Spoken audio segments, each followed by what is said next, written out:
It was supposed to be a glamorous evening, an event where style, power, and elegance converged under the dazzling lights of New York City. But instead, it became a night of humiliation, one that placed Meghan Markle in the unforgiving glare of the fashion world and left Prince Harry boiling with fury. The culprit?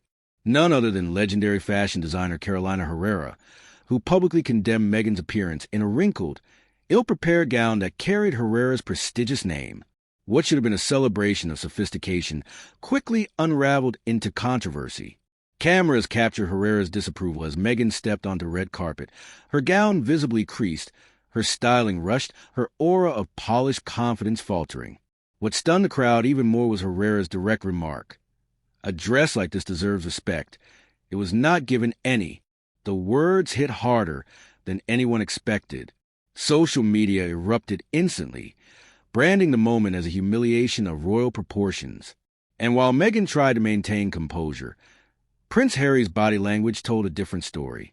His clenched fists, his fiery expression, his visible attempt to restrain himself, it all pointed to a man on the verge of eruption. The despair had become the spectacle, and his fury, aimed at the perceived disrespect toward his wife, was palpable.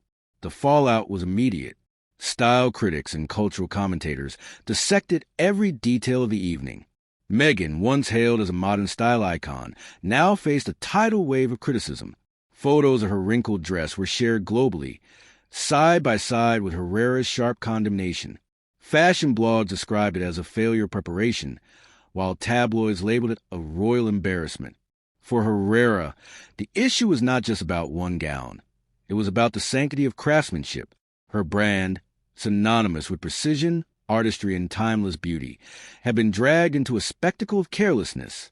Publicly calling Meghan out was not a spontaneous move. It was a deliberate statement. Clothes carry respect, Herrera later explained. If you don't honor them, you dishonor the people behind them. The world gasped at the boldness. To criticize Meghan Markle so openly, especially with cameras rolling, was a move few dared to make. Yet Herrera did not waver. She had drawn a line, and in doing so, exposed Meghan to a storm of criticism that no palace aide or PR strategist could contain. Prince Harry, however, could not stay silent.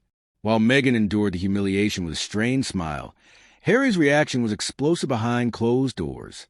Sources close to the couple describe him as fuming, reportedly raising his voice at event staff and venting his outrage over Herrera's remark.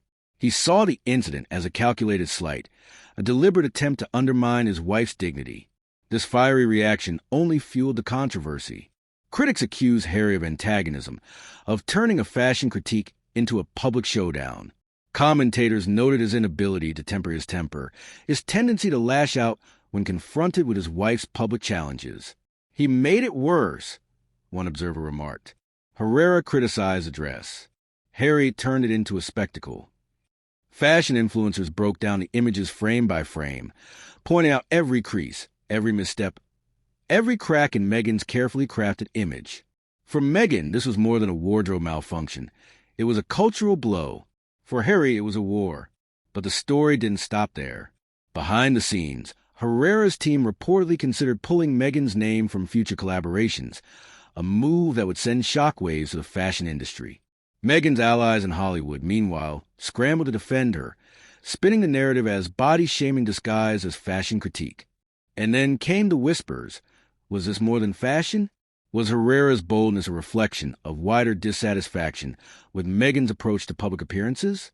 Had the Duchess, once embraced as a fresh voice of modern royalty, burned too many bridges in the worlds of culture and style? Prince Harry, instead of calming the storm, reportedly escalated it further. His anger became headlines. Harry explodes over Meghan humiliation plastered across tabloids. Rather than appearing protective, he appeared aggressive, antagonistic, unable to detach emotion from strategy. The public began to question not just Meghan's image, but Harry's judgment. The evening that began with glamour had become a case study in downfall.